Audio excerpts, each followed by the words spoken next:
So, we're making dough.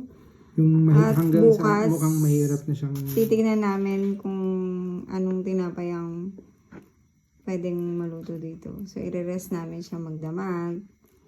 So, time check. 12:40 a.m. Yan, Itong yun ang consistency ang hinahanap ko. So, medyo Konting masa na lang yun. palakihan to ng braso. Mamasahin natin siya, guys. So, kailangan natin magbukas ng kamay para magmasa. Marami tayong harina dito. Meron tayong yung first class na harina. Ito.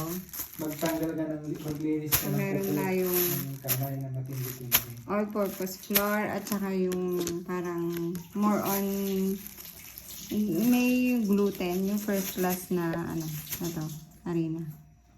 So, ayan na, nagugas na siya ng kamay. Sobrang hugas yan. Kailangan ma-achieve natin yung... At parang ganun, nabuo-buo siya. Talaga, B. Kasi, basta yun na yun.